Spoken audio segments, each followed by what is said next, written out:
Just a request to all the participants, if you're not speaking, please mute your mic. That would be great.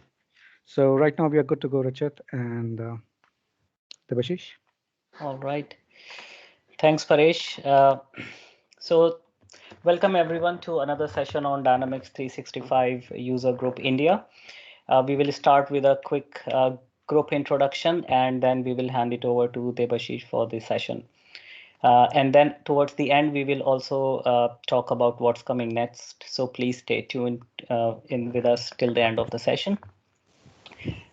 Please also note that these sessions are recorded, and the views expressed in these sessions are expressed by the speakers, and they do not represent the views of their employers or Microsoft. So we quickly start. Know your group, guys. So this is a group focused on knowledge sharing, building connections, and growing together for the Microsoft Dynamics 365 professionals. We are present on LinkedIn, Twitter, YouTube, and we are already 375 plus members since we launched back in June. So thanks everyone who has joined us and who is being part of this journey, and who are encouraging us and giving feedback. These are our logos, so if you have any feedback, let us know. But this is what we came as our group logos. Just know your volunteer. So in case you guys have any questions or queries, or if you want to know more about this group, feel free to reach out to one of us. We have Paresh based in Brisbane, Rahul based in India, Satya is based in Sydney, and Umesh is based in India, and I am based in Melbourne. So we all are working together and spending a lot of time after our office hours and on weekdays and personal time to drive the group forward.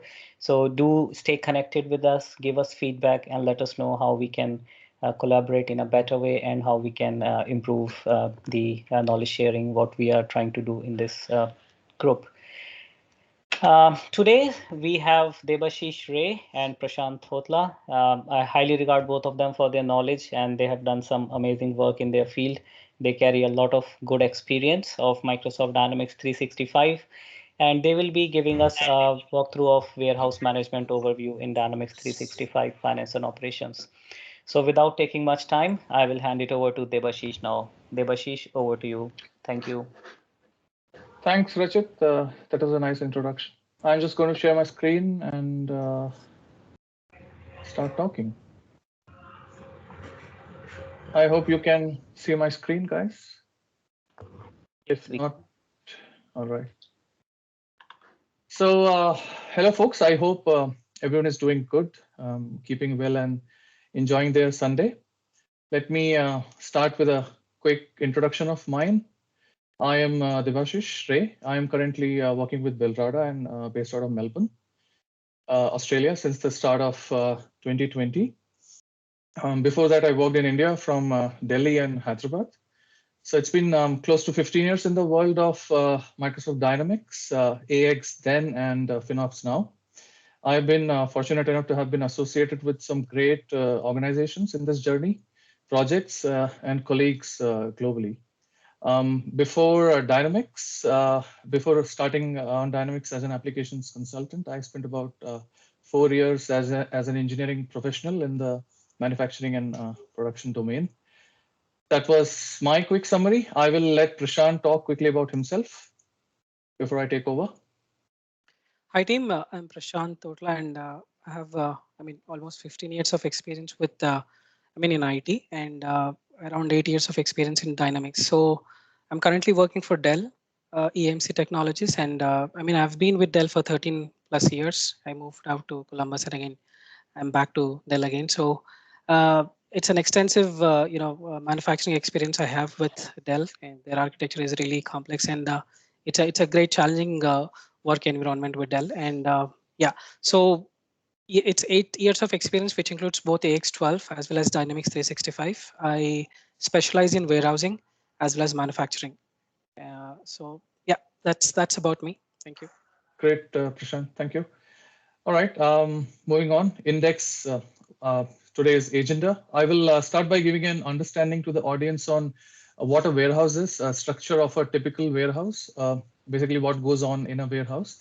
Then I will talk about some basic concepts, definitions, followed by giving an overview of key setups of the D365 warehousing module. That will then be followed by a few demos by my co-presenter Prashant. And briefly, before Prashant takes over, if time permits, Rachit will give a quick round on how the mobile device app is actually set up using the Azure Jazz, the portal, I mean. So let's get started then. So guys, what's a warehouse? What comes to your mind when we say a warehouse? Something like this, isn't it? Well, technically this is a warehouse, but what's unique about this warehouse? Let me give you 10 to 15 seconds to think about it. Maybe post your comments in the chat box. Anything that comes to your mind about a warehouse like this? What do you think about this warehouse? Do you think it's a good warehouse, a bad warehouse? Not organized. It's a funny place to be in. Yeah. Well, anyways, it's indeed a warehouse, but with multiple problems. You can see the inventory is cluttered, unorganized, and jumbled, and whole host of deeper problems that we can think of. There is obviously no clear visibility on the stock. Inventory data most probably be inaccurate. Customer order fulfillment will be a pain, and cost of maintaining such a warehouse will be really high. I mean, obviously, there won't be any well-defined or executed warehouse processes either. Not to mention the safety issues or the valuable time and energy that's being wasted. So all in all, very inefficient place to be. So it will be a nightmare, isn't it, to manage such a warehouse? But well, however, in a problem, there lies an opportunity. And this is what we work on as consultants. Business problems like these are tackled by robust ERP systems like D365 Finance and Operations, coupled with organizational change management efforts to improve the warehousing processes. One must fully understand that the problems and the business requirements to be able to develop the most effective solution. So anyways, let's move on. So obviously it's a waste house, not to mention, but what's a warehouse then? How does a good warehouse look like? Something like this, if you reckon.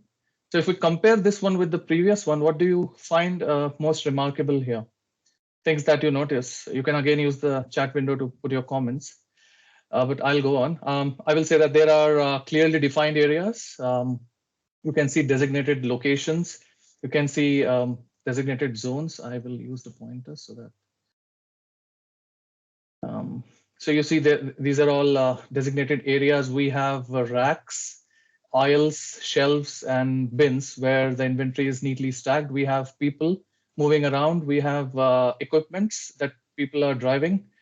We have different zones and areas.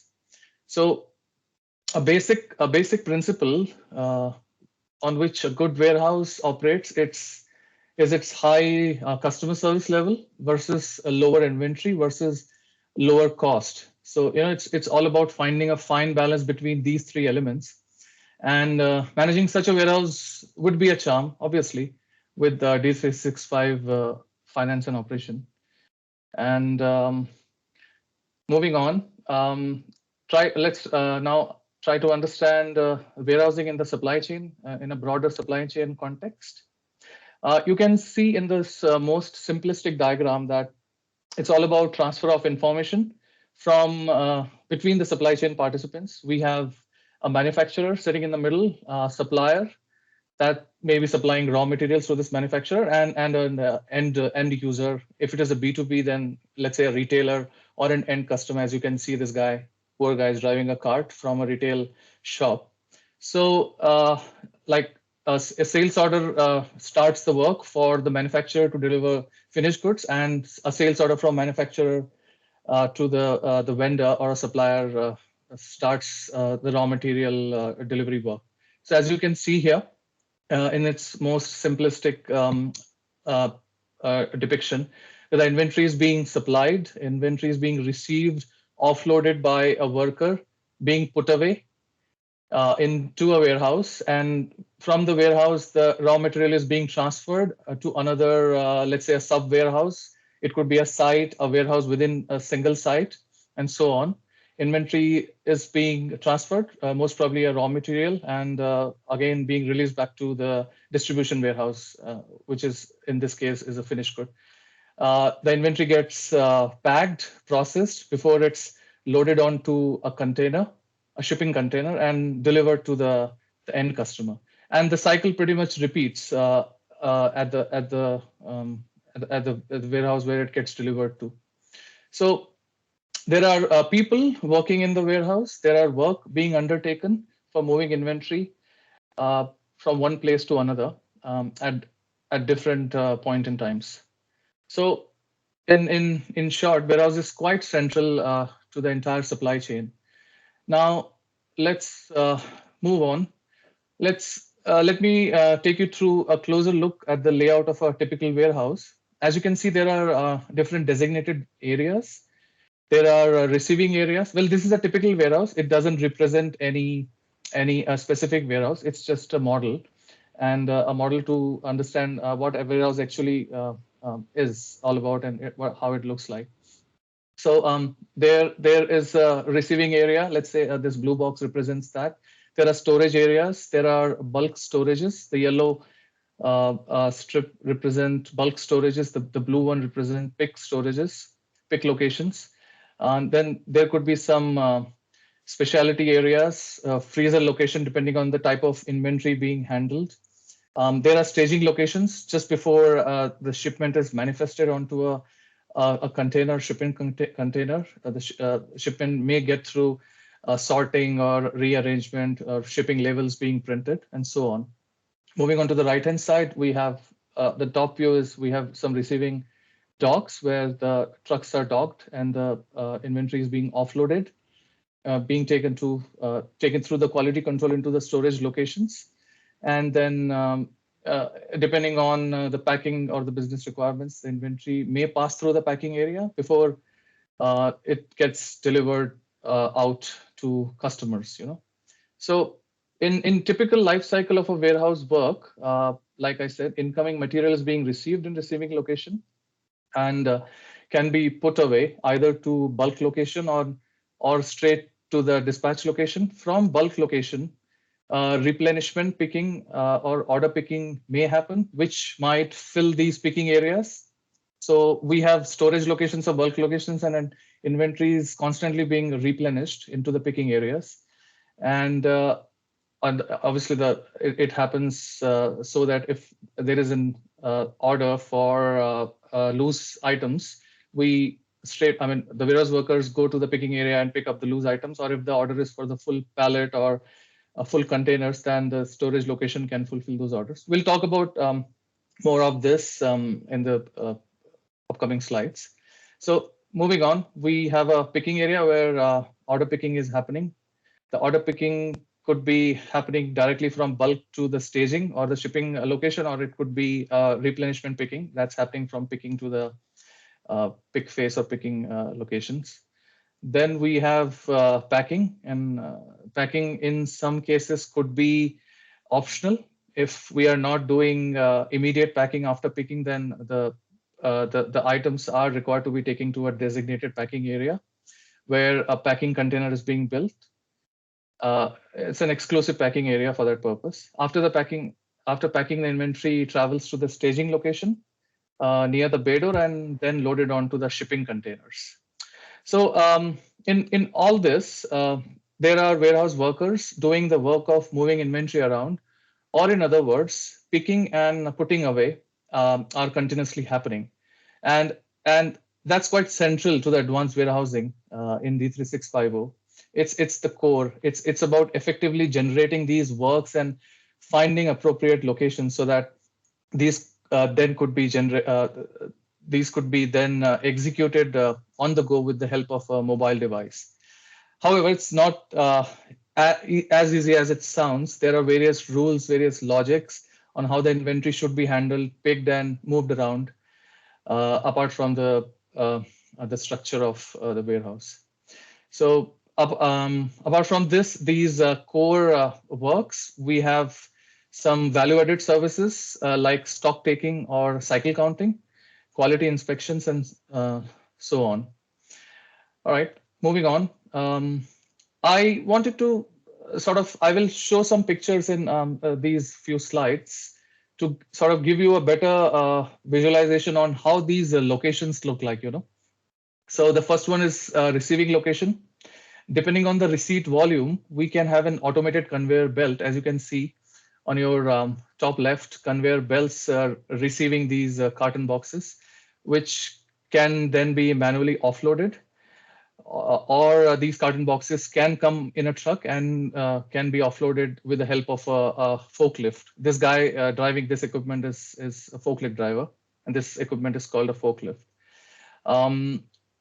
Material gets stacked at the receiving area, waiting to be inspected or put away. As I said, as a value-added service, or material can be taken directly to the bulk area, which we'll see in the next slide. If you're familiar with D365 FO, you could reckon with this RECV location, which we set up usually at the warehousing parameters page. So this could be a default location for a warehouse, or globally in FinOps, where all the purchase receipts are happening. A vendor would typically send an ASN, which is an advance shipping notification, for the supply chain participant to then sort of plan the offloading schedule.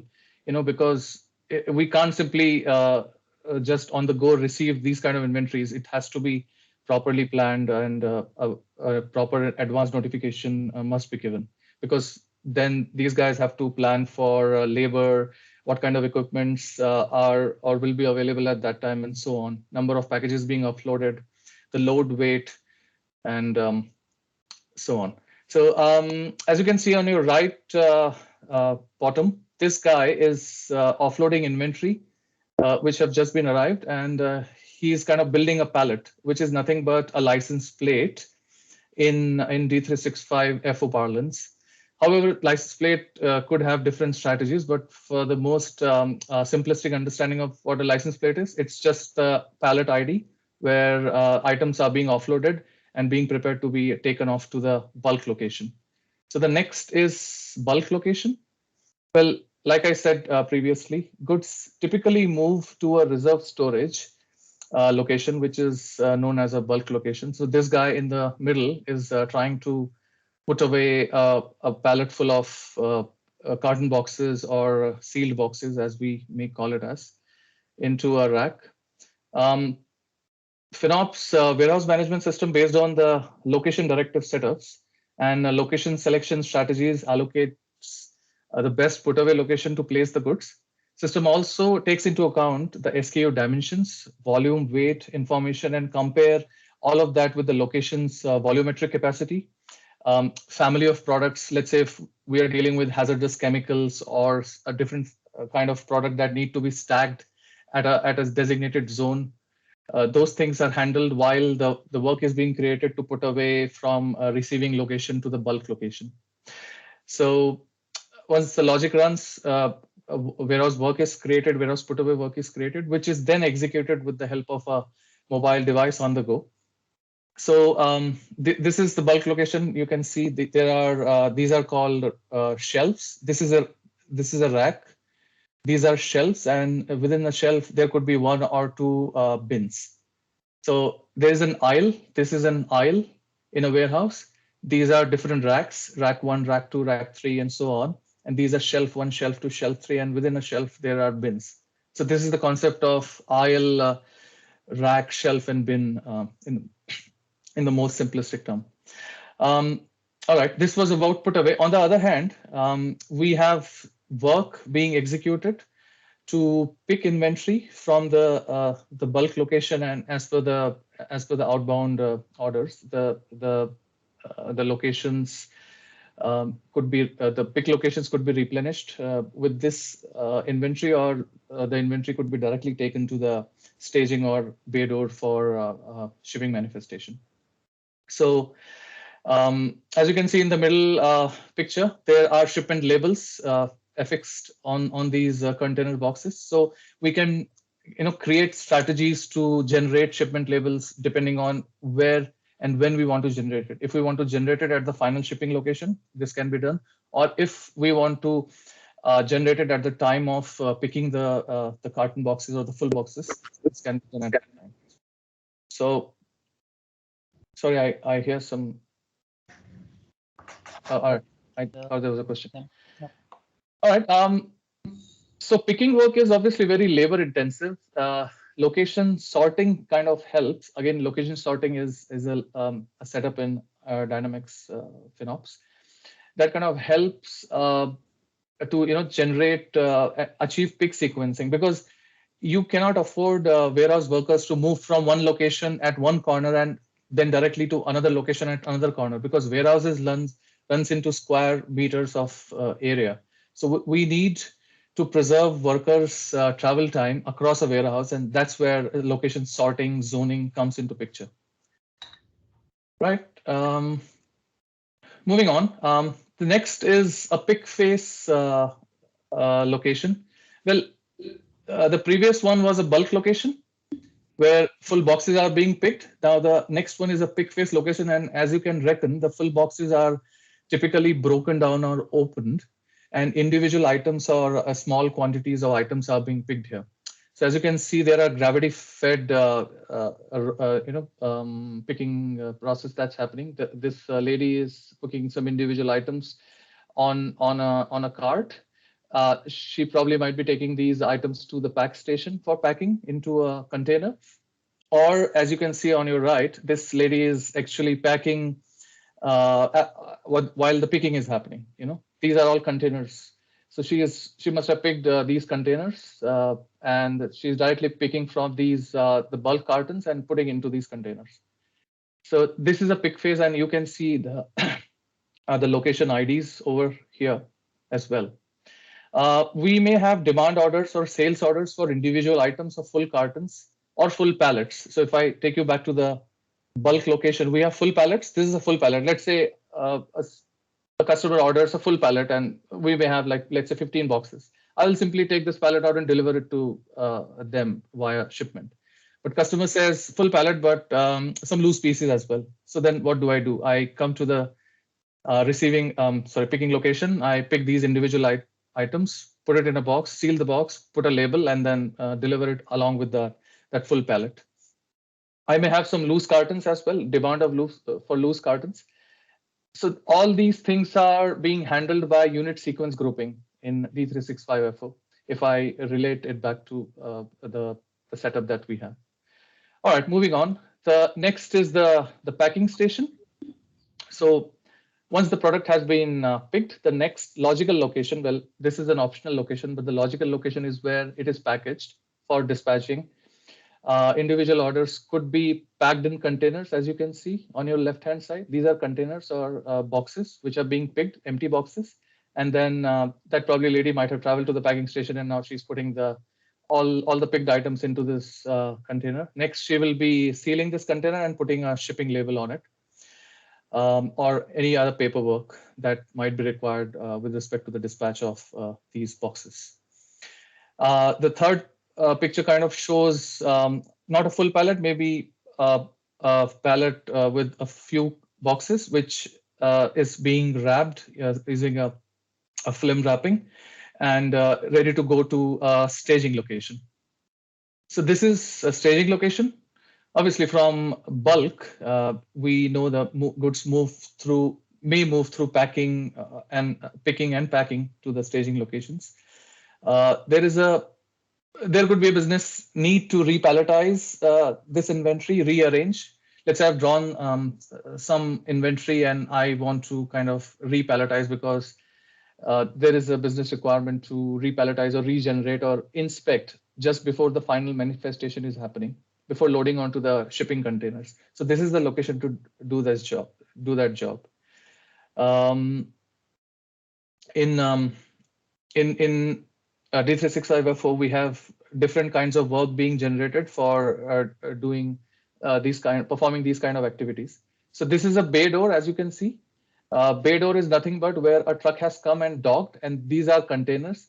If the volume is high, in this case, you can see these loose containers being fed into these, fed via these conveyor rollers into the truck directly, or there is this gentleman who is driving this forklift and waiting for this bay door to open so that he can just simply go into the docked container and place these pallets. Or it could be a requirement. Let's say it's a hazardous chemical, and then they don't want to be doing this, a manifestation at the warehouse. So probably they will have to travel a certain distance and then put it into a container for whatever reasons. If the container is not dockable, if the dock door is small, and so these are all manifestations happening to the bay door. So that's it. Again, in summary, we talked about receiving locations. From receiving, goods move to bulk.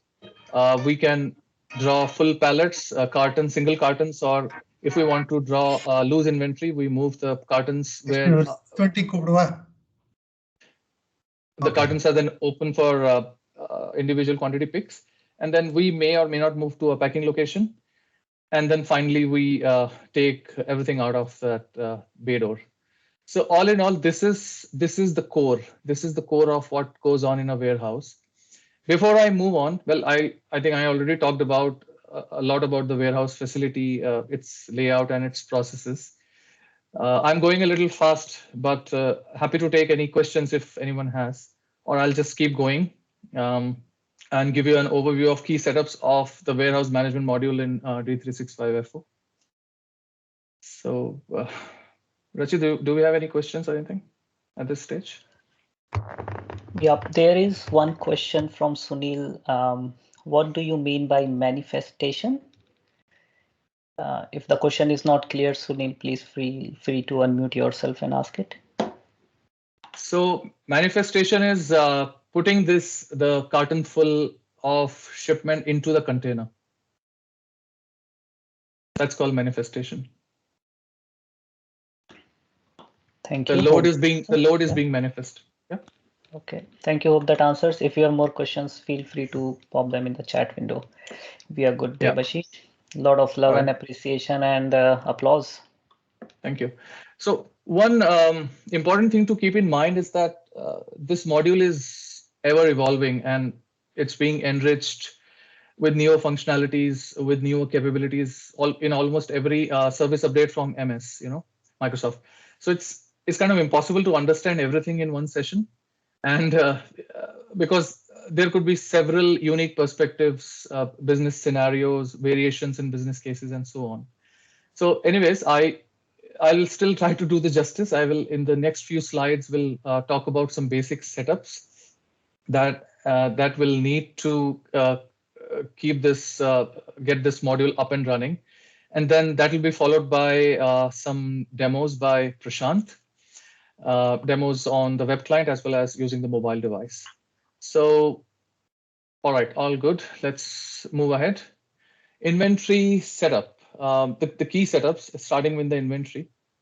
So what I've done, I've put in some screenshots just to save some time here. I've put in some screenshots with a summary, and it will kind of give you an overview of what this setup's all about. This is a storage group setup, storage dimension group setup that is attached to a released product. It determines whether an item or a product in the inventory is using warehouse management or not. This setting activates the inventory dimension, inventory status, and license plates, as you can see over here. These are the moment I check this box up, excuse me, inventory status and license plate comes alive. Then we have reservation hierarchy. So this is an interesting setup. It kind of determines which inventory dimensions are available for reservation for outbound transactions. So for example, dimension for order reservation, anything that's above a location. So here you see we have 6 dimensions. We have site warehouse inventory status, location, license plates, and batch number. So anything above the dimension location in the reservation hierarchy are subjected to a reservation in order lines. It could be a transfer order, sales order, any demand order, any outbound order. Any dimension below location or including location is subject to a reservation in the warehouse, because for example, there could be a product that a customer usually orders from the same batch number every time because customer doesn't want to take any risk, or there is a specialty chemical and there is an expiry happening, or anything. In that case, the batch number will go up. And while we are punching that sales order in, we will have to reserve the inventory at the batch. But for anything else, which could be reserved in the warehouse, depending on where it is lying, which location is the most optimum for reserving that kind of inventory.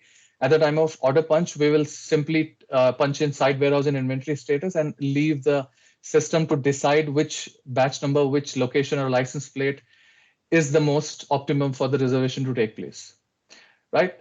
So the next one is unit sequence group.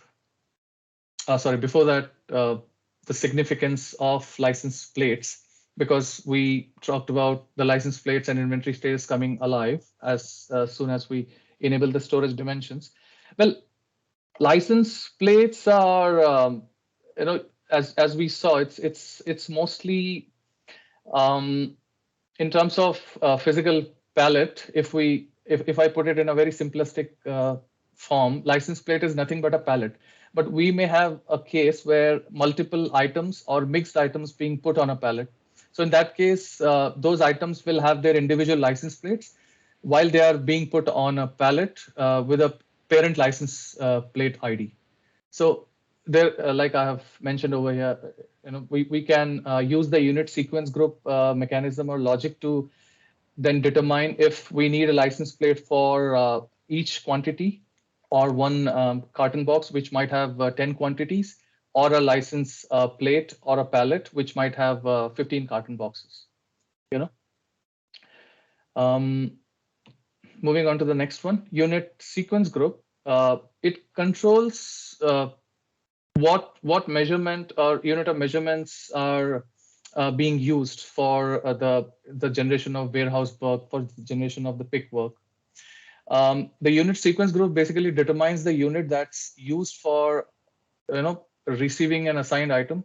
The checkbox license plate grouping, like I said, controls whether a separate license plate per unit or one license plate for the whole quantity is required or generated upon receiving the item. Then we have inventory status. It kind of divides an item into a category of available or not. For example, if inventory is lying for further inspection and it's not available for customer picks or replenishment, then we can place a inventory status of to be inspected or anything which is logical. So we can set up default inventory statuses as well, warehouse wise. But if you want to sort of control the inventory, and if you have very sensitive inventory that you're handling, then you can use the inventory status very extensively in that case. For example, if the inventory is good, but not good enough to be sent out on a customer order, and it should be scrapped, or it should be sent out to some second-hand sale shops. So then you can put a quality, highest quality or lowest quality. It is still pickable on work, but then we'll have to determine what kind of work it should be picked on. All right.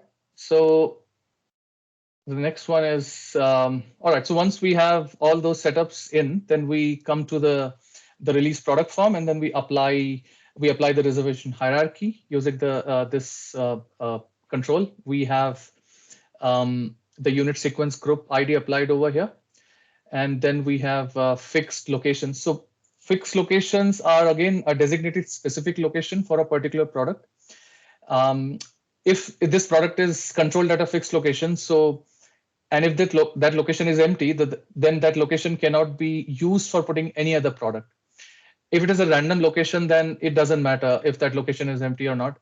If system finds it at a random, it's an empty location and random, it could be the most efficient location for picking. But if it is a fixed location, then it's fixed for this item, and nothing else touches it.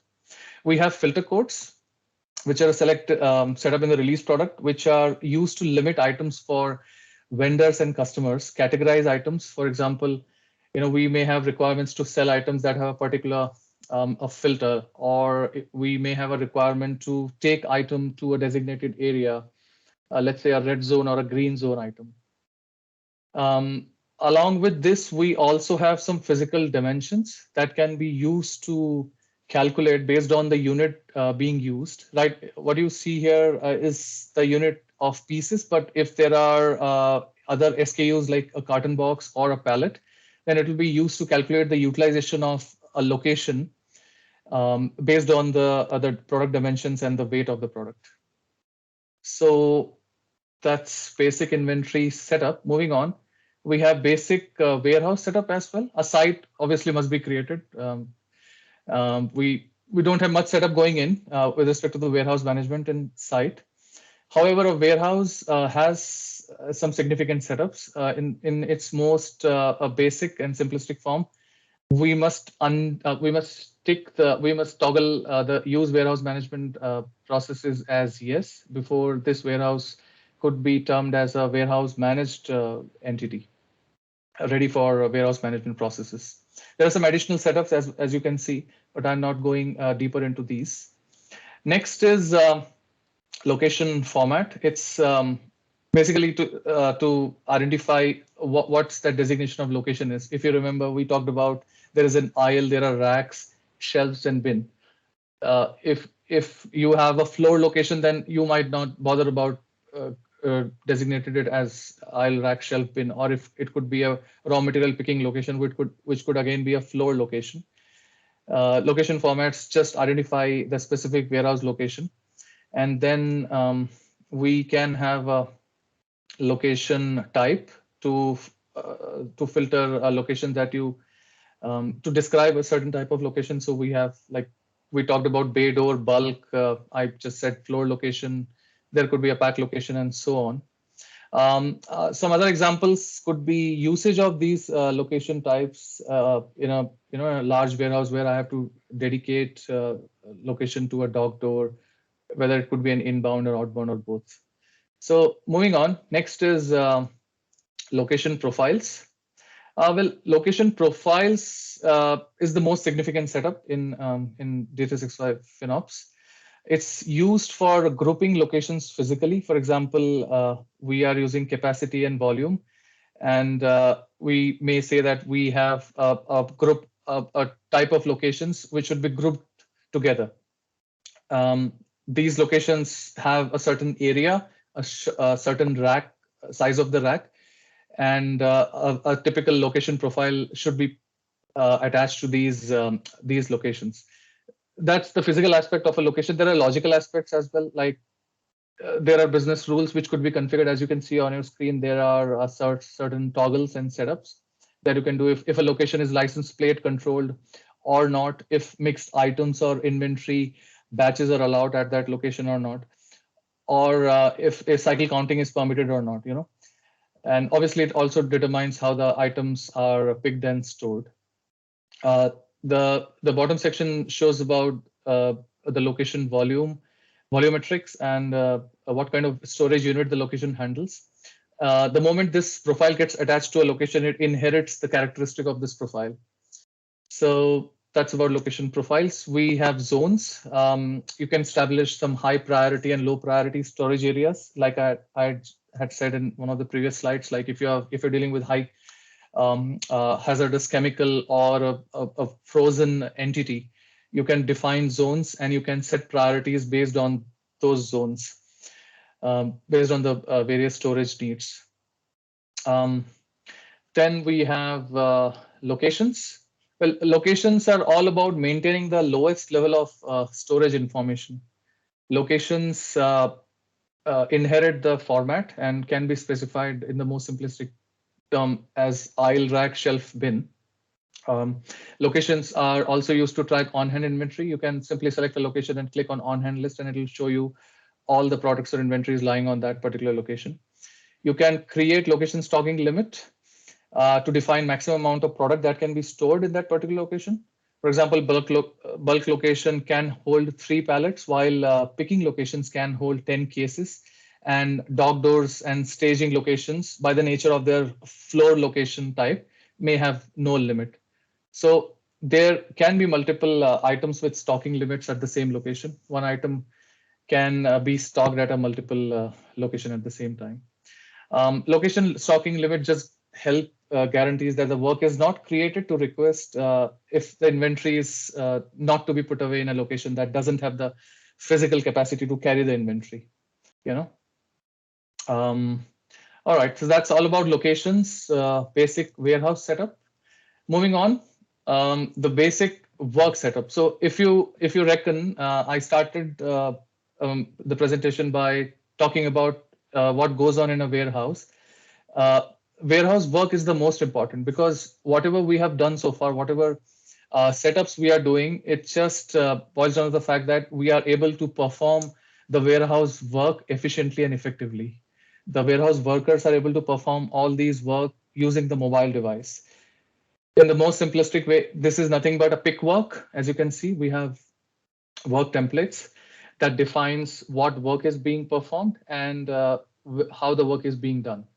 Work templates include a query that specifies the criteria for the work and it drives the work order in warehouse. The query determines the selection of work template based on a source document such as a purchase order or a sales order. So as you can see in the middle section, I've kind of exploded this, all the work order types. These are the work orders that are currently handled in D365 FO. But like I said, this product is ever evolving. So you might see many more work order types getting included in this list from time to time. So each template must include one pick and put operation, and there can be a directive code that can link to a location directive to determine where the work is being performed. For example, the put work is being performed at the staging area, and the second put is being performed at the bay door. Right? We can have a break between the first and the second pair. Let's say I have a work and I want to take a break after I have picked the pallet or the carton boxes from my bulk and I've delivered to the stage. Now at the staging location, I might have some labeling requirements, or for whatever reasons, I want to stop the work there. So then this stop work checkbox comes into picture, which kind of stops the work. And if someone has to then pick it from the staging and put to bay door, the work has to be reinitiated. The work gets separated by different work classes. It kind of helps it helps in segregation of the work among multiple workers who are using the mobile devices. The work pool ID kind of organizes the work into groups. For example, you can create a work pool to classify work that occurs at a particular warehouse location. It'll always point to that location and override any other logic. So it's very, I mean, this module is very, very complex. It's you start simple and then you get into those complexities by doing, and it needs a lot of testing and a lot of hit and trials to get to a point where you're solving problems that a warehouse has. All right, moving on, we have location directives that is again coupled with the work templates, and it directs a worker to an appropriate location to pick the items from. For example, in a sales order transaction, a location directive determines where the items will be picked and where the items will be put. And the actions over here, location directive actions, determine with each location, there are determine the most optimum location with the obviously taking the strategies into account. You can again specify if it has to be a fixed or non-fixed location. If you relate back to what I just said in one of the previous slides about what a fixed or non-fixed location is. So that's location work templates, location directives. Now we have wave templates. Well, wave templates help enable the outbound release to warehouse process as soon as a demand order or an outbound order line is released. A wave template is basically a sequence of methods that's kind of it's checking all the sales order being put on a load, and then it's checking the based on the load template which container the load should go to, and then it creates shipments. So in wave picking, the orders are combined and released at specific times. We can have a batch job as well going in, depending on the vehicle departures or shift changes and so on. It uses to balance the outbound load, because we cannot ship everything at the same time. We have to, we may define some thresholds, that we have some shipment thresholds basis which the work must be created, and some load templates which will be taken again into account to break the work down. So that's about wave template. Moving on, we have next the mobile device setups. The whole point of setting the warehouse module up is to be able to perform these works which are being generated by the system using a mobile device. The workers will be moving around without the need of coming back to a web client and then performing or doing these processes. Instead, they will have these handheld mobile devices on which they will be just doing these work querying items and so on. So the capability is quite rich. So before menus and menu items can be viewed in the warehousing app on a mobile device, the corresponding setups need to be completed. In advanced warehouse management, you can set up multiple menu structures according to the requirements in the warehouse for this purpose. The mode work refers to a warehouse work, that is a registration of a transaction. There is another mode which is not seen here, that is called indirect, which is nothing but some indirect inquiries or like common features like logging off and all. It's separate from the picking and putting work that usually happens. So mode work creates work, and if the existing work is checked, it determines it determines whether how to use the predefined work, and there are different user strategies or system strategies that come into picture. So we can have various strategies, permutations, and combinations with which we can use the mobile device menu items. And the mobile device menus are nothing but to structure the menu items. So if it is an outbound work, then if I've created outbound mobile device menu items, I will stack all the outbound menu items into outbound mobile device menu and so on. So again, device users need to be set up as well. And if we are doing packing, then we might have to do some extra setups for this worker to be able to use the pack station. Otherwise, we have to create worker passwords. We may allow the worker to override a put location or a pick location, depending on if worker is not happy with system assigning a location and she wants to override, so then she can do it. So that's all about all the setups. Well, I kind of ran a sprint because I just wanted to save some time. I think I'm already over time, but this is how the mobile device looks like. This is the previous avatar of the mobile device. This is in the new world. The mobile device is much peppier, much nicer interface, which we'll see in a few moments from now. All right. Lastly, just to sum it all up, we have inbound work. As you can see, this is a warehouse. We have work templates, location directives, and waves going in.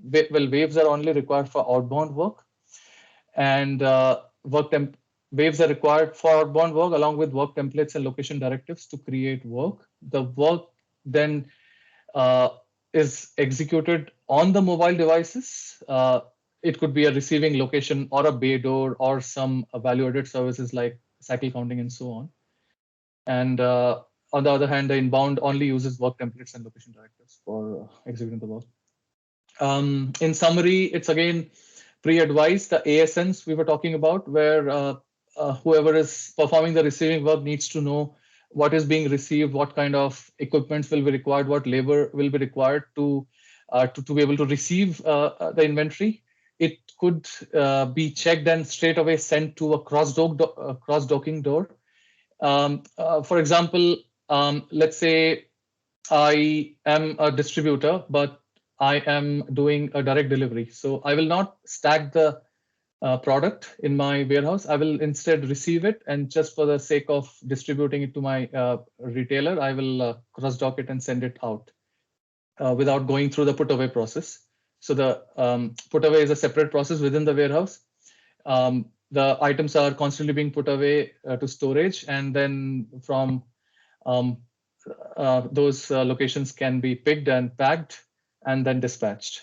So we are using mobile device for all these work. This is a cross-door schema, a cross-docking schema, wherein my the incoming trucks have docked in and the items are being taken to the outgoing docks. And this is a representation on how the cycle counting happens. So we'll see these processes in a few moments from now. Again, inbound flow, we have source document, a purchase order. We register the inventory using mobile device. We have location directives and work templates at play. Work gets created and processed using a mobile device. Same for the outbound. And warehouse management in action. So, I've taken a lot of time. Rachit, I think I can comfortably hand it over to you. If you could show us quickly the mobile device app setup. Sure, Debashish. Thanks a lot for that information. I'm sure we will have a lot of great feedback for you. Everyone is very excited. So we'll continue with the flow. Really appreciate the deep insights and the level of detail you have talked about, especially with the visuals. It really became a lot clear today because at least from a technical perspective, people just know that, okay, it's a bulk location or pick location, but I believe most of people have seen it today, how they look in real life. All right, so I'll share my screen and I will quickly show you guys what this new warehouse management app setup process looks like. So it can be a bit technical, but what I'll try to do is keep it on a simple front, and then I will hand it over to Prashant. So what you see is a new UI of the warehouse management app which Microsoft released. And if you have used advanced warehousing in the past, you obviously will notice that it looks pretty much clean, a new UI. So how to configure this app is basically there are a few setups which I'll show, but the main thing which you should remember is that this is only the UI. The app talks to the finance and operations through XML files, and all the business logic still resides in the Dynamics 365 back office finance and operations application. The app itself does not contain any business rules when you are processing the functionalities. So how do we set up? It's basically a few things. First, what you have to do is you have to go into your Azure portal and do a new web app registration. So what this does is it creates a layer of security when you are trying to connect. So basically you have to do, let's say, just for demo, I'll give it a name. And one thing to remember is we cannot have multi-tenant web apps for the warehouse management application. So it has to be single tenant. You click on register, and once you click on register, it creates an application ID. So this is what becomes your application ID, which you have to define in your configuration. And then what you have to do is you have to attach a certificate or a secret. So there are two options here. One is you upload a certificate, which basically is the public part of your certificate. So the IT team knows how to create certificates, and each certificate has two parts, a private part and a public part. So the public part gets uploaded in the Azure portal, and the private part gets installed on the device where the app is being used. Or another quick way to use is by generating a client secret.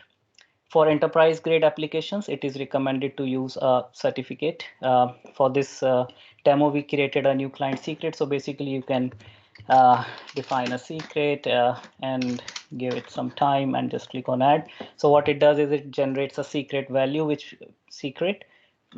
is only visible when you generate it. So you can copy it and you have to keep it safe. After you create this application ID, what you have to do is you have to do few setups in Dynamics 365. First thing you have to do is in the feature management, you have to enable a feature. So I'll just show you which feature is that. On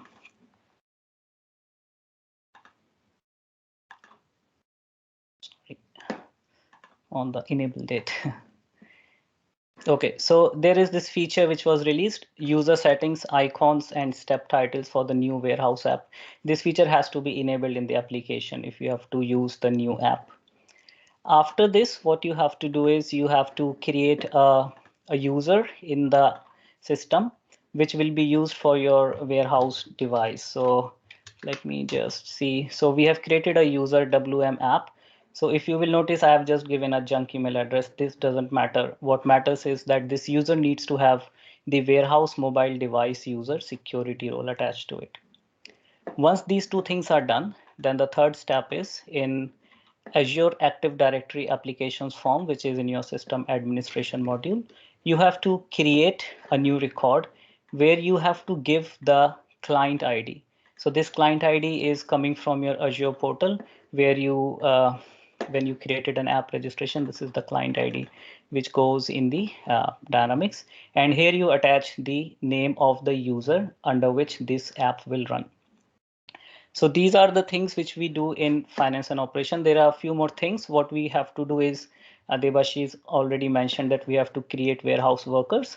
So here you can define the user ID and you can actually change the passwords which they will be using to log into the warehouse application.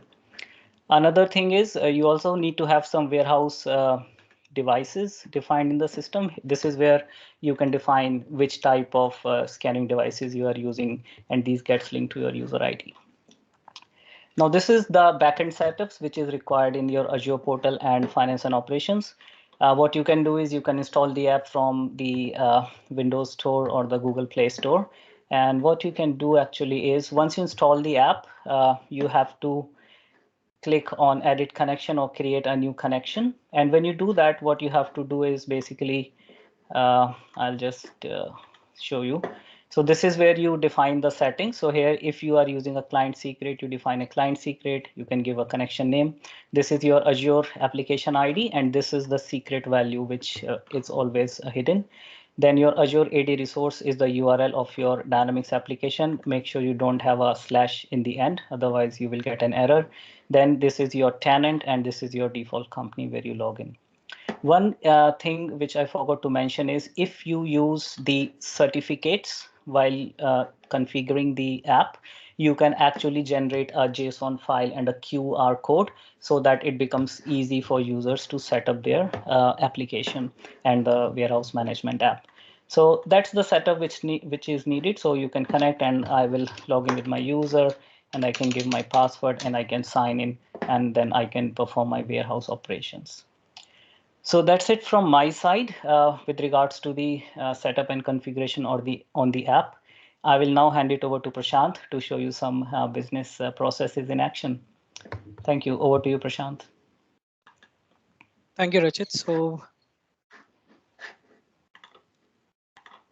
okay. I don't know. The screen share option is actually disabled for me. Just give me a minute.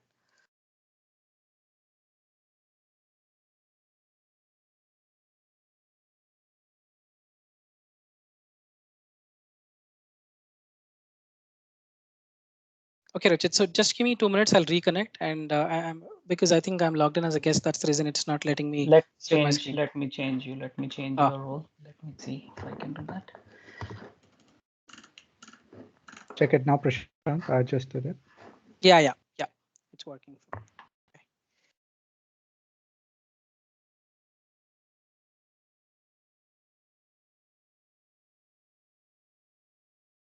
Okay, team. So yeah, you guys are able to see my screen? Huh? Yes. Yes, all good.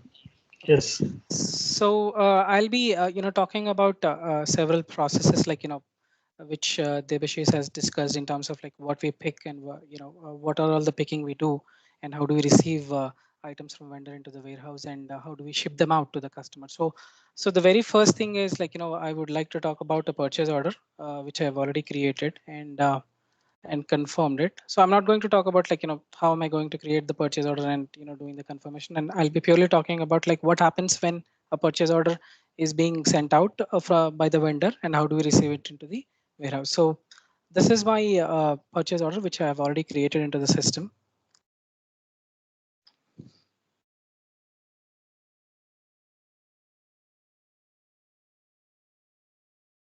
So this particular purchase order, I've created a product for the demo purpose, and I'm trying to bring in this particular product into 24 warehouse of quantity 5, and the unit for this particular product is currently eaches, right? So what happens is here is like I think they mentioned about the mobile device menu items, right? So the mobile device menu items, we all have something called purchase receive. So this particular operation, when I perform on a mobile device app, on a warehouse app, it's actually going to create a work. It is basically set to mode work, and use existing work is set to no. So basically I'm going to create work out of this process, which will which is nothing but in our case, because if this is a purchase order, it's a put away work. So what I'm going to do is I'm going to perform this operation on the warehouse app. So I've logged into this particular app, like I'm currently into the 24 warehouse. Again, I can have the user assigned to multiple warehouses. I mean, there is no restriction, like one user can only work on one warehouse. I can have multiple warehouses assigned to that particular user ID, because my purchase order, which I'm trying to receive, is into my warehouse 24. I am logged into the 24 warehouse, and so this particular menu item is under inbound menu, and this is what I'm going to perform now, right? So all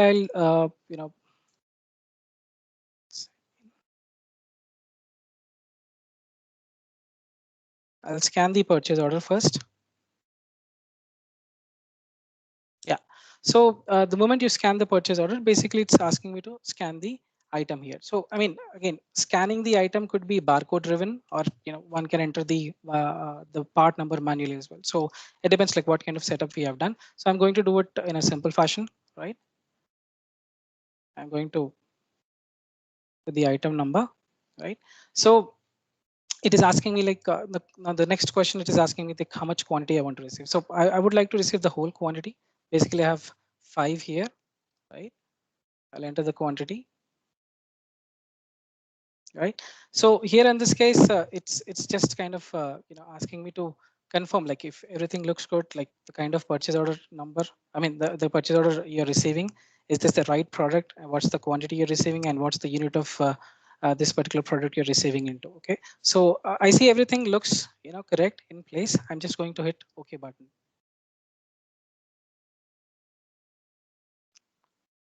Okay, now here this particular product, it is actually set to a tracking dimension where it has a batch that needs to be captured while receiving. Like again, like I've been answering questions like, while we are receiving it from the vendor, we can assign a batch. We can also make it automatic, like system can assign a batch while receiving this particular. But in order to explain this, I'm going to enter the batch number manually here.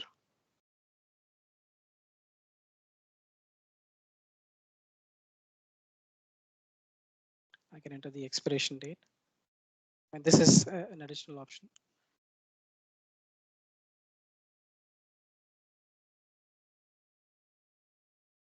Yeah, so we are good with the receiving part of it. Now system has actually, I mean, if you look at the info log here, it just said the work has been created. So I can go back to my purchase order now, right, into D365, and when I look at my work details, so it has created a warehouse work for me, right? So here in this case, what the system is telling me is like I have to pick it from the input location. So Devesh is mentioned like we can have a default receiving location for a particular warehouse, which is RECV here in this case, and depending on the location directive setup, I'm actually moving it to another location, which is FL001, right? So I mean, this is another operation where we are trying to pick this particular work and put it away. Yeah. So this is the mobile device menu item which I'll be using. I mean, the naming says like it is a put away for the products which we have received in the RECV location, and we are going to scan this work ID in this case here, right? So it's telling me that I'm trying to pick this from the RECV location. So it has system has already created the target license plate. Now this is mobile device setup driven. It is giving me the item number, the quantity, and the info. I mean, the product description as well. So I've just double checked the the details, and I'm going to hit on OK.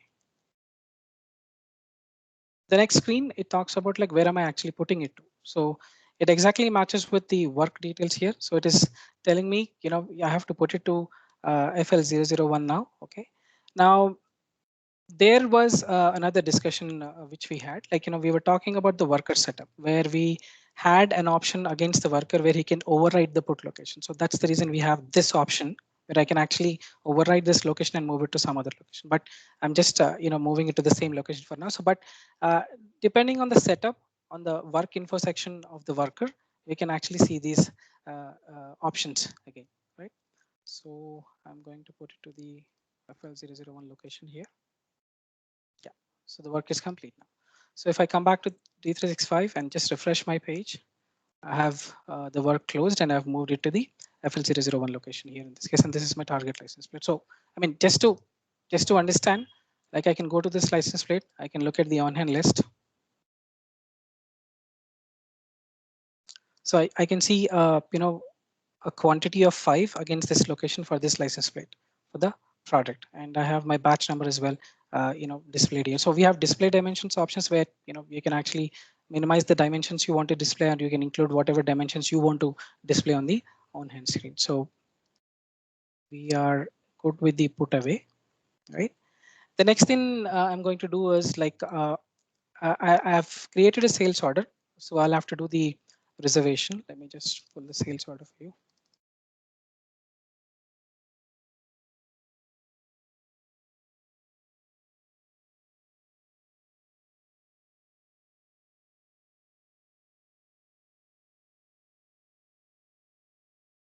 Yeah, so this particular sales order, it's the same product, and I've given a quantity of 5, and I'm trying to pick it from the 24 location again, right? So this is being delivered to a particular customer. Now here in this case, I mean this comes under an outbound process, right? The purchase order was actually receiving into the warehouse, that was falling into the inbound transaction, and this is an outbound transaction where I'm trying to ship out this particular quantity of this particular item to a particular customer. Now here in this case, the very first thing I would like to do is reserving this particular quantity. So I'll go to the inventory tab here, click on the reservation button, and I'm going to, I can either enter the quantity here manually, or I can directly, if I'm trying to reserve the whole thing, I can directly click on the reserve lot button. So the reservation is done here.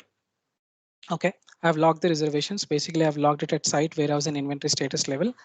And the next thing what I'll do is basically, I mean, next thing is basically, releasing it to the warehouse where Debashish talked about like the wave template, the location directives, and the work template. So basically, all three of them work, in sync. So wave template is basically telling me like what are all the methods which are involved, where I'm trying to create work for this, and my work always has a pick and put location. So those pick and put locations are actually driven by the location directives. I mean, that's not the only, I mean, location directive is actually an extensive functionality in warehouse management. You can drive using a particular unit of that particular product. You can also, set thresholds like how much quantity you can pick. You can, I mean, there are different ways, different types of location directives which you can set up. So this is a simple one which I'm trying to discuss.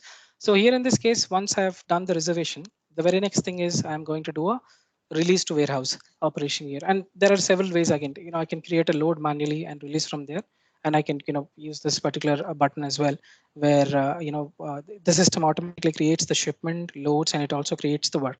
At the same time, where the manufacturing industry is quite huge, and there are like thousands of orders which are coming in day out. So it's not, possible for the user to actually go to each and every order and, keep pressing this button. So we have a job which we can use as part of the warehouse management, right?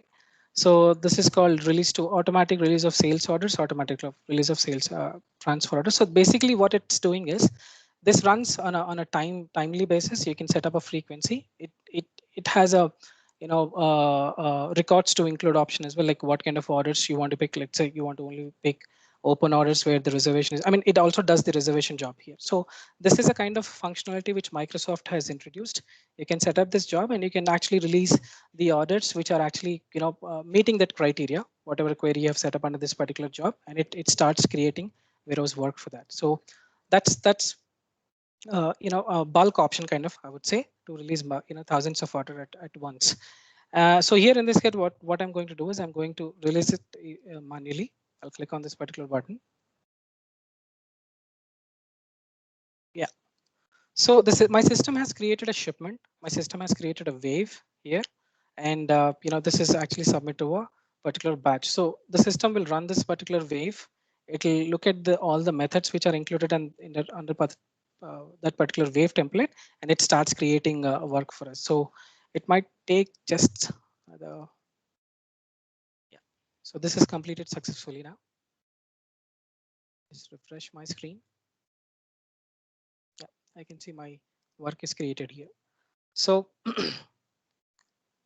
yeah, so here my work is telling me that for this particular order, I have inventory and at this location of I could have multiple license plate, I could have one license plate, multiple batches, it could be anything. So this is telling me that I'll pick the inventory from this particular location, and the next thing what I'll do is I'll actually move it to a pack location. So I mean, you might be wondering, like, why do we have this work type of print? So at times business requires to print the license plate label which we have picked, and that license plate label could be set up with your own attributes. You can include multiple values, or like the batch number, the license plate, the order number, the customer where you're delivering it to. So that there is a document routing layout setup. There is a document routing setup as well. I mean, I couldn't do a printer setup here, but I could show you, like, how the license plate label records gets inserted into the system. So the first thing I'm going to do now is actually I'm going to start picking this particular work. So uh, just to show you, I have created a worker itself, and like as I said, I was able to add multiple warehouses to this particular user ID, right? So that I can just change the warehouse on the warehouse app, whichever warehouse I'm performing an operation on. It could be purchase receiving or sales order picking or even cross docking, etc., etc. So this is how I'm going to create a worker profile. And I was talking about like the put location override, and we have several other options. A worker can be a cycle counting supervisor as well in case of to review or approve cycle counting work which is created manually or system guided. So this particular setup is really critical in terms of picking and picking the inventory from a particular location and putting it to whichever location the location directive is set up to. It could be a pack location, it could be a stage location, or we can directly move it to the bay door location as well, where we are shipping out the goods to the customer. So going back to my work, I'll just have to scan this work ID.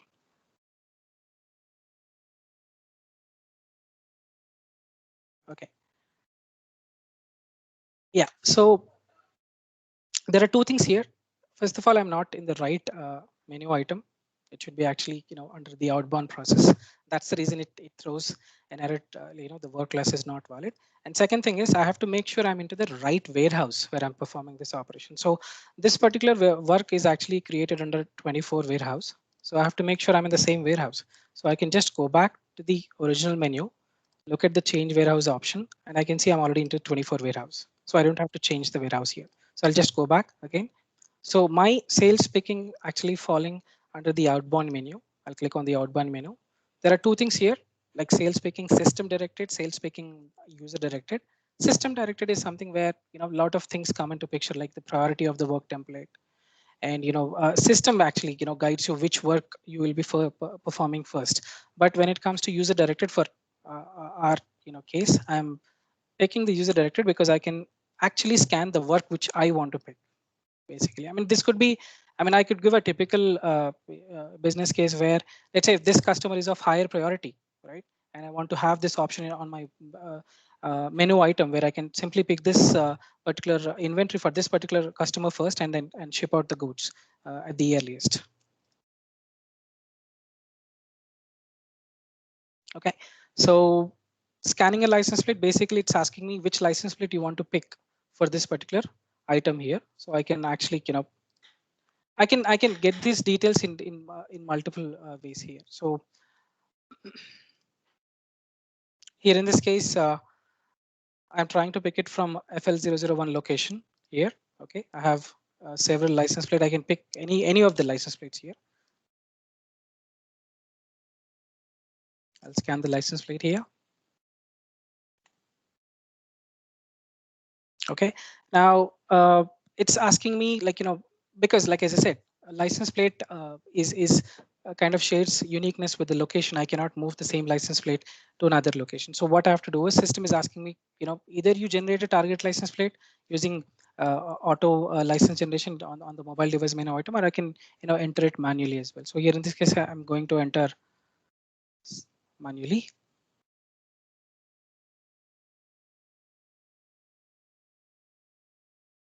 Okay, so I've picked it from FL001 location. In the previous screen, we were seeing FL001 location. Now it's telling me where to put. So it's telling me that I have to put it into pack location, and this is my target license plate. So I'm just going to click on OK button here. Okay, so the work is now completed.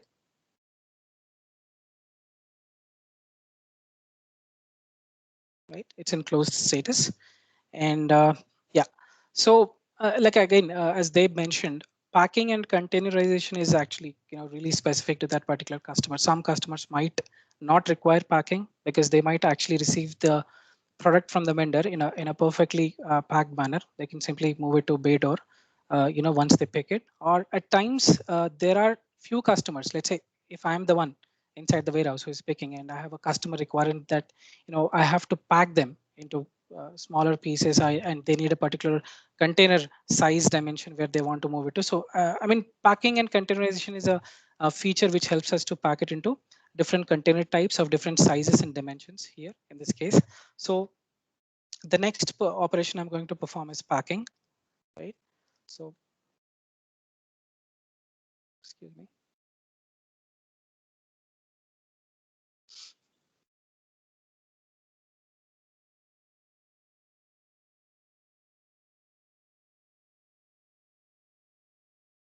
So what I'll do basically when I come to the packing station is either I scan the target license plate ID, or I can scan the shipment ID. So if I go back to the pack station, it's asking me whether you can either you can scan the license plate or the shipment ID. So here in this case, I'm going to scan the license plate ID.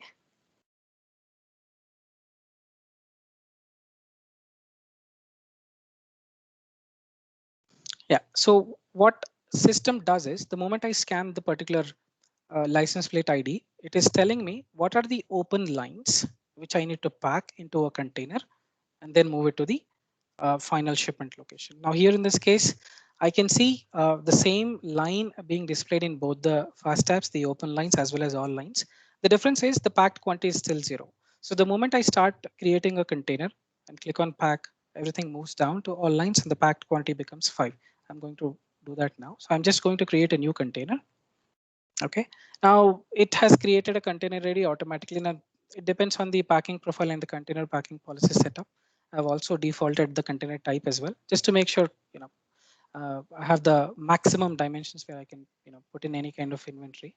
So this has generated a container ID. It is telling me what container type I am picking into. Right, I'll just click on OK. So the moment you see the container ID value gets updated here, the next thing is to pack this particular line. Because it's a single line, I can simply click on pack here.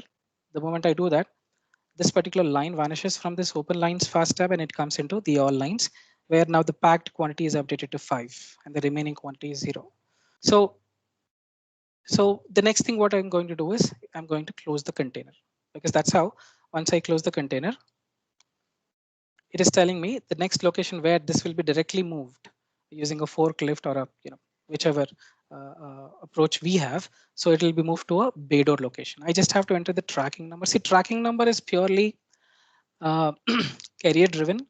Let's say if a particular carrier is actually delivering these goods for you to the customer, they supply some tracking numbers which we can use, which are not in use, and they will also be, I think, feeding us with which are in use or which are not in use. I mean, we don't have much of validation here. We can enter the number. I mean, I'm just randomly entering any number here.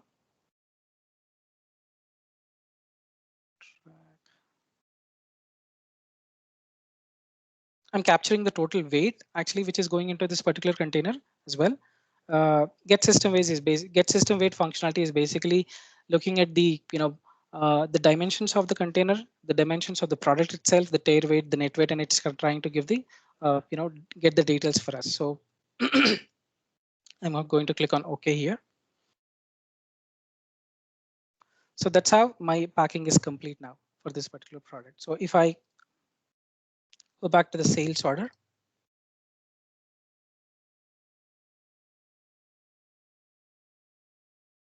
okay, so the rest of the process will still remain same. Like it's within D365 where you're trying to confirm the shipment, send out an ASIN, and stuff. There are different ways which we can actually do it. So typically, so this is where I was talking about receiving a purchase order, putting away it to a particular location, creating warehouse work for a sales order, picking it up, moving it to the pack location, packing it into a particular container with certain dimensions where we are trying to capture the weight which is going into that particular container. We're also capturing the tracking number which is required by the carrier, and so this is how, like, a typical sales order can be moved to a staging location here in this case. Okay, so I hope I'm not going too fast. Just let me know if that is the case. And yeah, the next thing I was talking about is, I'm going to talk about is, let me do a cross-talking. Okay, so cross-talking for me, let's say it's a warehouse which does not, I mean, it does not have much workers which can actually do the picking and putting it to the beta location. And I mean, there are very less number of workers, or in cases where I don't have to do the picking, the format in which I'm actually receiving it from the vendor, I can directly move it to the bay door so that it gets shipped to the customer. So in this case, I'm going to do a cross-talking, planned cross-talking. That's what I'm going to talk about here. Okay, so what is happening is I have a demand in the form of a sales order for a particular product, and I have my purchase order as well, which is my supply. So I can actually, I did not receive my purchase order. I can still reserve my sales order against that particular order in total quantity, right? And what happens is the moment I start receiving the purchase order, I mean, when I discuss the process of receiving a purchase order, it created a work. So what it does this time is it is still going to create a work, but this time rather than moving it to a particular bulk location or a pick face location or whichever location, or even to a matter of fact like a fixed location, is directly creating a work where the put location will be bay door for me. So that's what it is actually trying to do. It's a feature which I had to enable using planned cross talking and using the planned cross talking using the location directive setup. So what I'm going to do now here is I'm going to create a sales order. So I've done this setup, this cross-talking template for a different warehouse. So I'm going to create a sales order, which is my demand in that particular warehouse here.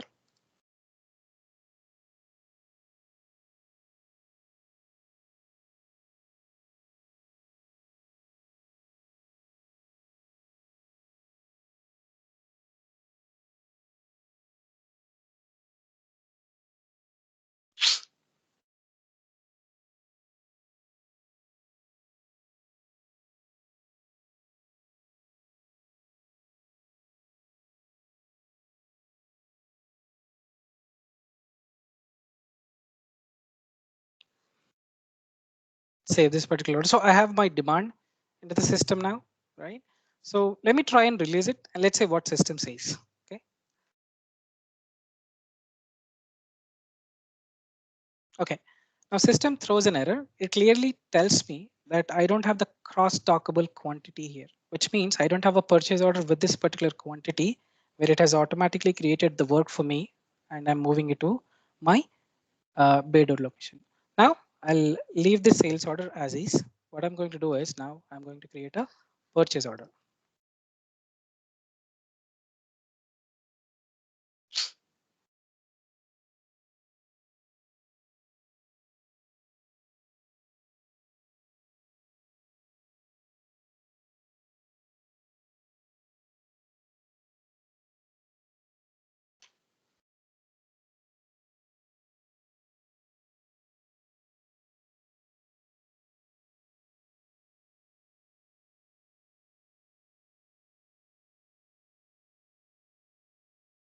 let's say I'm receiving more than the quantity which is required by the sales order here.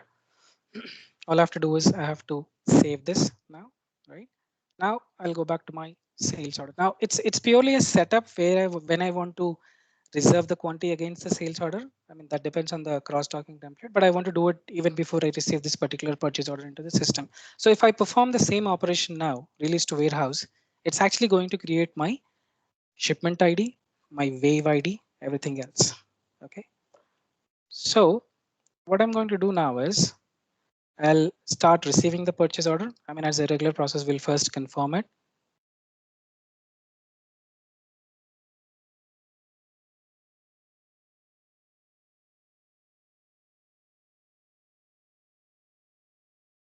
Okay. So let me do a purchase receiving.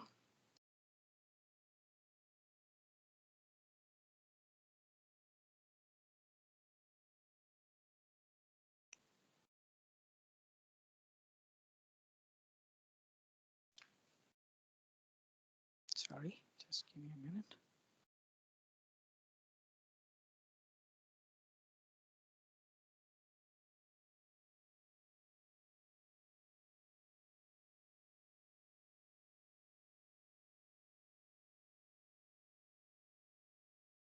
Yeah. Now I'm doing a, same exact process what I did earlier when I was trying to receive a purchase order into 24 warehouse, right? So I'm going to scan the item.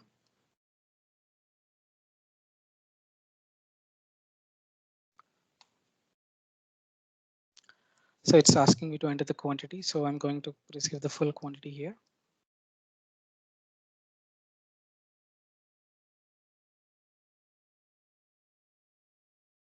Yeah, I'm just double checking all the values and I'm going to hit OK on this one. I'm going to enter a batch crosstalk some number.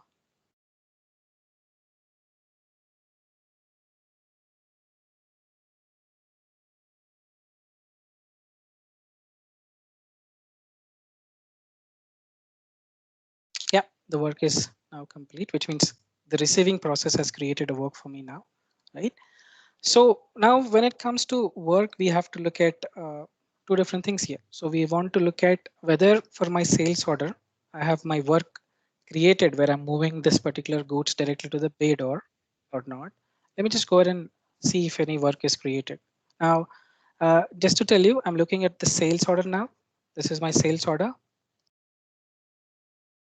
And you can see the work is created where it is actually getting it directly from the default receiving location to bay door. Now this is from a sales order per se, but the total quantity which I have received on the purchase order is 10. So I only need 5 for this particular sales order.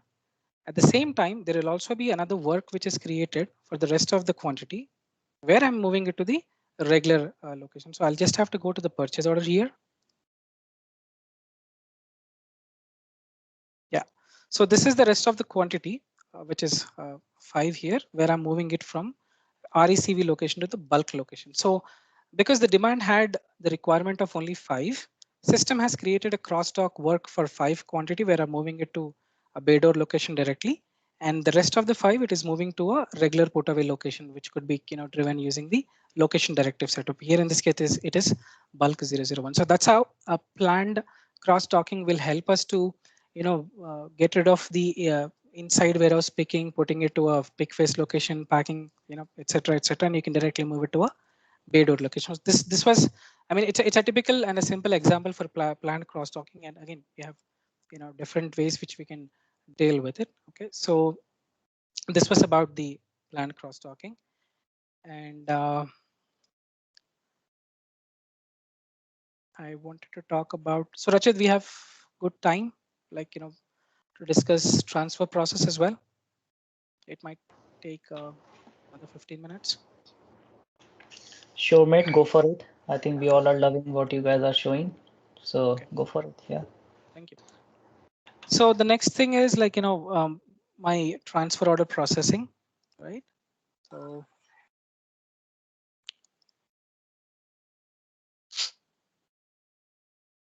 Yeah, so here I'm going to create a new transfer order, right? So basically I'm transferring from one warehouse to another warehouse within the same legal entity, right? When it comes to transferring from one legal entity to another legal entity, that becomes intercompany transfer, which I'm not going to talk about now. So this is where a typical example where you might have a requirement in a particular warehouse, but you have the inventory in another warehouse, which you can bring in using the transfer process. So here in this case, I'm transferring the goods from warehouse 51 to 61. I'm going to add my product.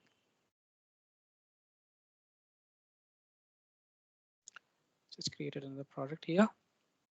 Again, see, there are two different processes involved in transfer order. One is transfer issue, where you are trying to ship out from a particular warehouse, and transfer receive, where you're trying to receive it into a particular warehouse. So here, this is my shipping warehouse, and this is my receiving warehouse. Again, the process is almost same for a sales order. First thing is I'm going to reserve this particular quantity. Let me just change the quantity here. So I'm going to reserve the quantity first.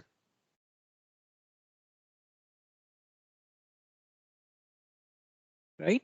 Then I'm actually going to do the release to warehouse process, and it's actually going to do the same thing what it did earlier when it comes to a sales order. It's going to create work for me where I can pick it from a particular location and move it to a another location. Now here in this case, I have made it really simple. I have got rid of the packing process because that I have explained as part of the sales order. I can directly move to the bay door location and receive it to the other warehouse. So I'm going to click on release to warehouse here.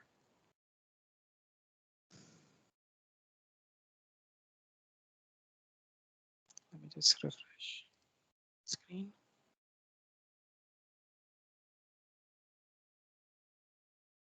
Yeah, so it has created my transfer picking work for me, right? Under 51 warehouse. So I'm going to now go to my warehouse app. Again, like just want to make sure I'm in the right warehouse. I'm into 51 warehouse. Now this is an outbound process again because you're shipping goods out of your warehouse. So you have to go to the outbound menu. I mean, that's how we talk in regular terms. But there is no system restriction as such where you cannot have that into a different menu. You can have different menus as per the requirement, as per the business cases, and you can move the menu items to those menus. So here in this case, I'm going to do the transfer pick here. That's the menu item which I'm going to do. Use and perform the picking. I'm going to scan the work ID. It's asking me to get the license plate which you want to pick. Then I can go to inventory.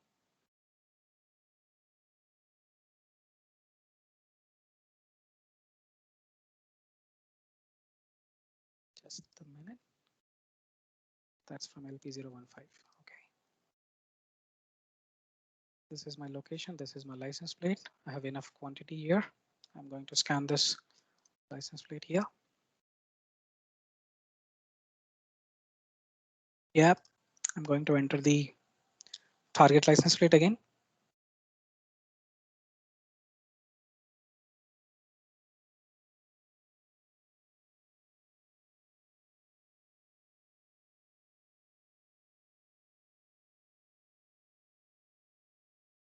Now I'm going to put it to the bay door location from where it will be manifested to the truck. I'm just going to hit OK button here. The work is complete. I'll go back to my work, refresh the page. It is closed now. So basically, this target license plate where I'm looking at, now I've moved all the inventory to my bay door location here.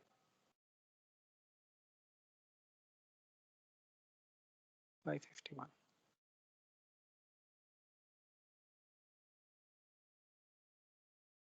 Okay, that could be a refresh issue. So now I'm ready to, the next thing what I do is I'm actually, uh, transfer. I'm shipping this particular transfer order, right?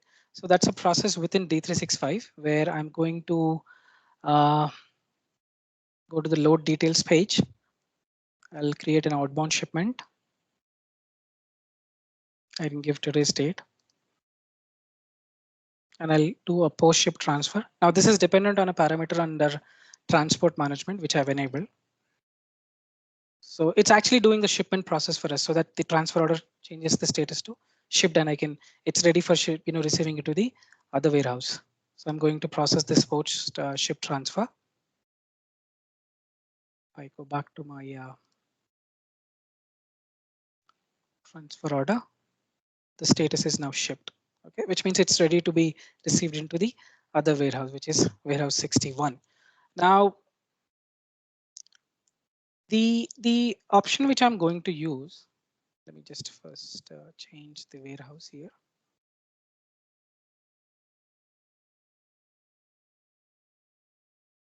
Yeah. So again, so my transfer here, I think we have to make sure, I mean, the system does not allow us in current situation to use the transfer order number and receive it to the warehouse. So but it does allow us to actually use the license plate here in this case and receive it to the warehouse. So we did have a target license plate against this particular inventory, which we have created. Right, I'm going to scan, and like if you ask me, like in real time case, how is the person who is receiving will have an idea here in this case, like what's the license plate, we can print a license plate label and put it onto the box. In case if I was packing this particular transfer order using the packing and containerization process, then my license plate will be my container ID. So current system functionality either allows you to use the target license plate if it is not packed into a container, or you can use the container ID in order to receive the goods into the receiving warehouse. So here, because I haven't done any packing here, I'm going to scan the target license plate here.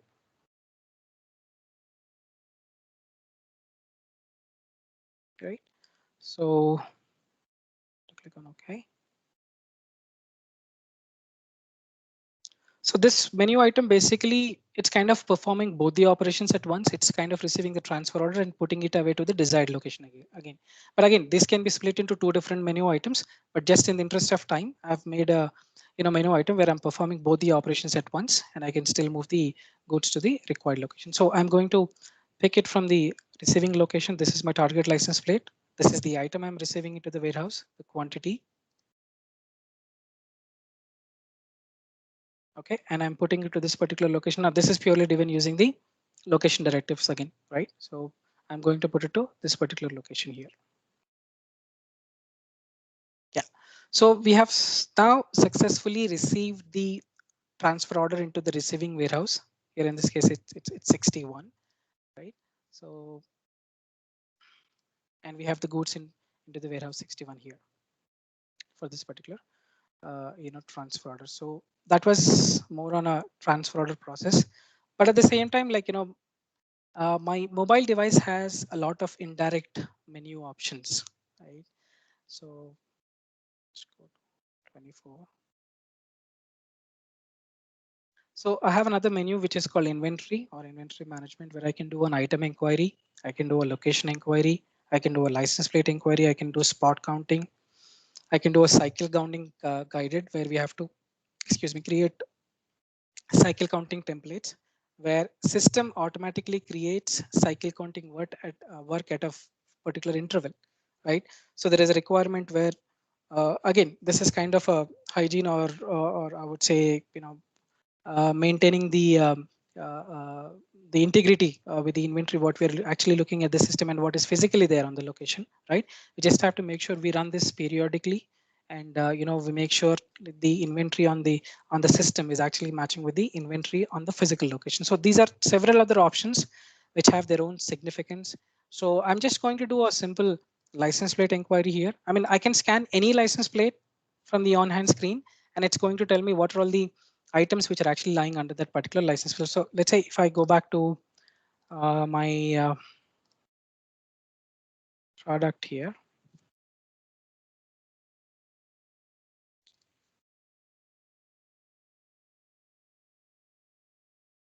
I mean, this is not a typical process. What a warehouse worker does, basically, warehouse workers is directly going to the location and is scanning the license plate on the pallet, where going to that particular location. But here I'm just doing the exact process, but inside the system. So here in this case, if I take this particular product, right, this has this particular license plate.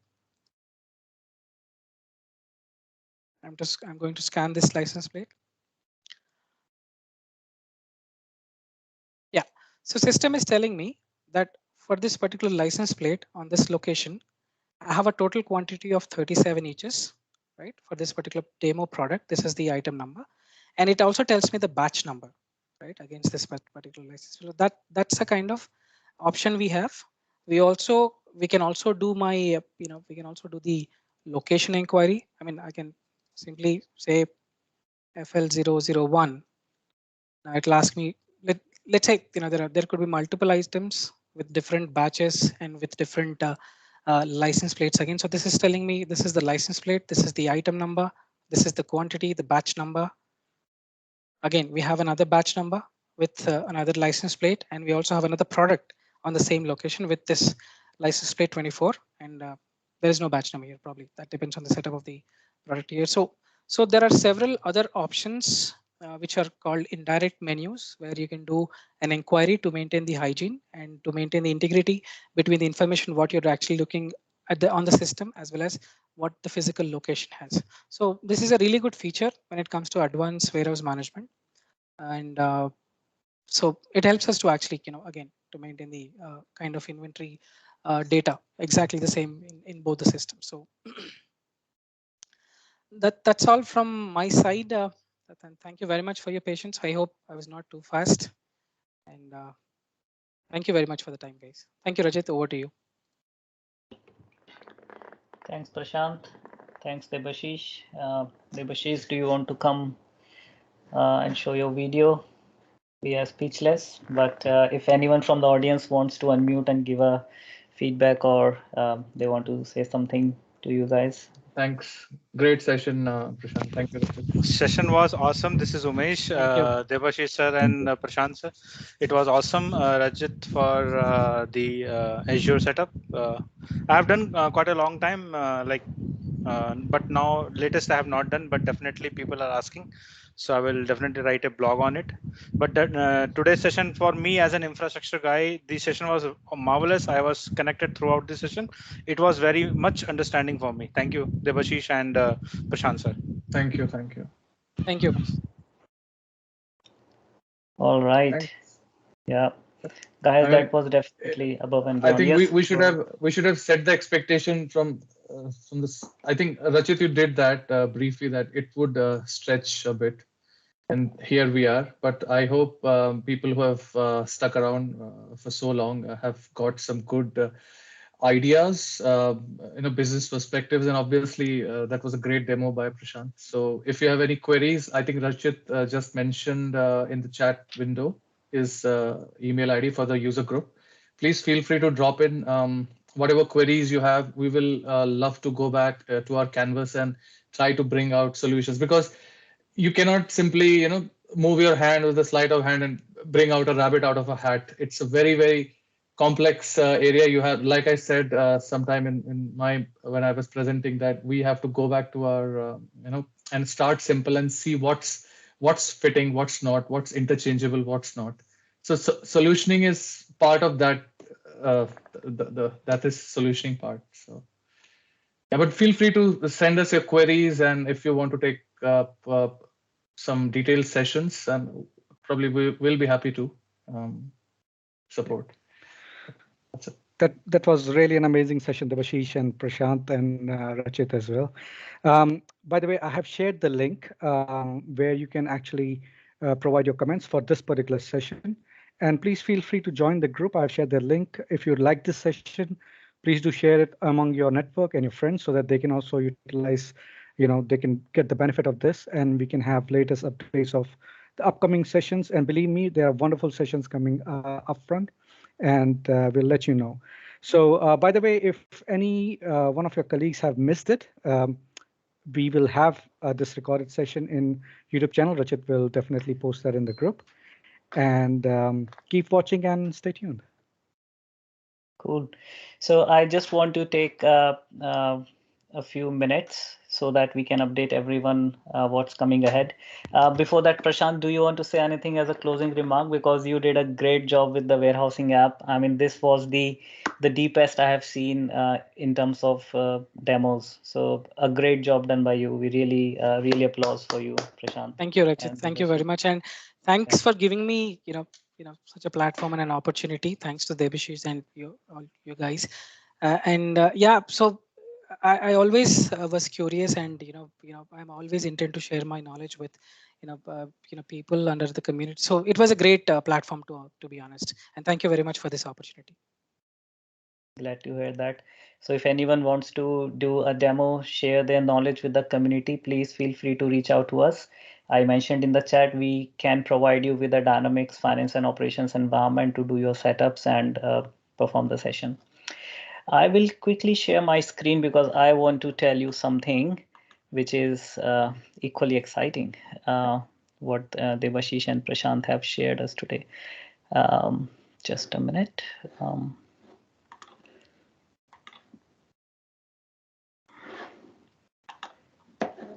Yeah, it's always when you have to share the screen, your system dies. Just a minute.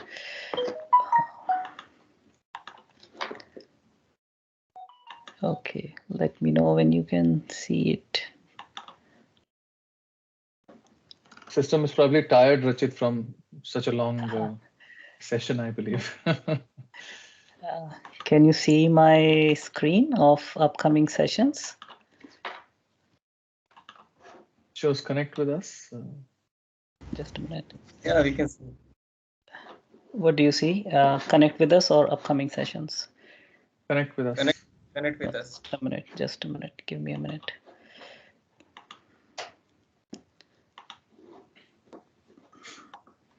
Sorry for the delay. Just 1 minute. Okay, now it's responding.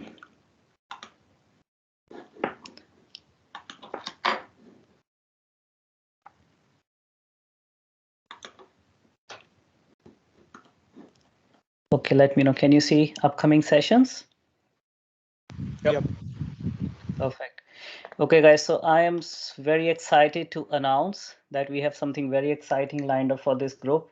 We want this group to learn, grow, and share with each other and learn something new every day. So here is a glimpse of what's coming up. We are partnering with ANZ D365 FinOps team and Pakistan user group, and with the help of Microsoft, we are planning a series of sessions on the upcoming new features on the platform convergence. This will be a series of 5 sessions, which will be conducted every week starting from 25th September till the end of October. So we will keep you busy. We want your weekends.